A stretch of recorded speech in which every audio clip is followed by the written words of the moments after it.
A day in my life as a runner. Hi guys! Ganito nga pala ako mag-prepare kapag may sasalihan akong running event. So, hila mo sa toothbrush muna. Wala nang ligo-ligo kasi naligo na ako kagabi. Time check, 1:30 AM na at uminom muna ako ng isang basong tubig.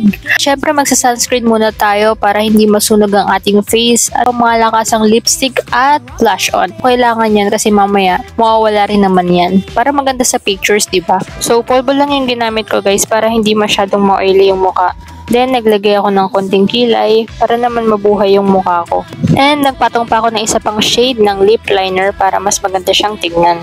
Okay, done na tayo sa aking face. Next naman ay itong aking hair. Ito naman yung ayusin natin. So, ganyan yung itsura niya pag natuyo. Buwaghag na kulot. Pero bago yan ay magbibihis muna ako. So, ito yung favorite ko palang singlet guys. Yung galing sa Rotary Run. Wala, favorite ko siya kasi magaan siya kahit malagyan siya ng pawis. So, yan, maglagay muna tayo ng powder deodorant para hindi mapawis-pawis yung aking underarm. Bali, isang puyod na lang pala yung gagawin ko sa aking hair at ititirintas ko na lang siya para hindi magulo habang natakbo ako. Naglagay nga din pala ako ng pomade guys para hindi nag-aangatan yung mga baby hair ko. At ayan, okay na guys. Okay na yung mukha ko. Maganda na, diba? Next naman ay itong aking Garmin watch. Bawal na bawal yung malimutan kasi dyan ako nagsusukat ng aking distance, pace, and time. So, mamaya na lang ako magsusuot nitong running shoes ko guys. At para hindi ako lamigin, nagsuot muna ako ng windbreaker kasi madaling araw pa nung oras na to. Kasama ko nga pala si nanay guys at commute lang kami papuntang Philinvest Alabang. So, hindi pa rin siya natutulog. Ayan. So, thank you nanay sa pag-support sa akin.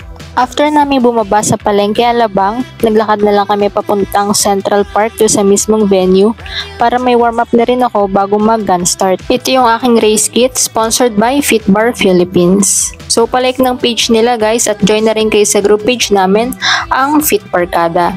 Early bird kami ni nanay dito guys kaya wala pang masyadong mga runners. Aquaran nga pala yung title ng event guys at yan nagsasapatos na ako kasi malapit na mag-gun start ang 10 kilometers. Ito nga pala yung gamit ko guys, ang 361 degrees Flame 4. Kung nasa comments lang yung link tan if ever na gusto nyong bumili. Pang race day ko yan guys kasi napakaganda niyan, maganda yung response niya kapag natakbo. May tulak talaga at kakabit ko na rin yung aking race bib number at si nanay daw ang magkakabit guys. Ang sweet namin diba, napaka-supportive niya ng nanay ko. Syempre bago mag-start kailangan mo nang manumpa.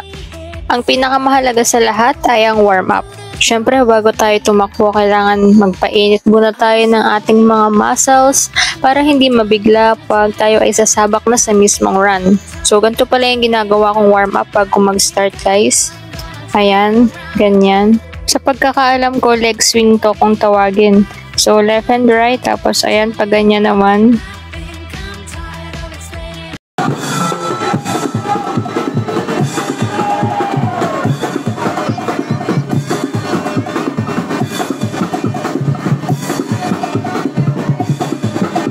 So, nag-start na nga 16 kilometers at nandito kami nag-aantay ng gun start for 10 kilometers. Tapos na rin ako mag-warm up at naghihintay na lang ako na papuntahin kami sa starting line. Guys, magsisimula na sila.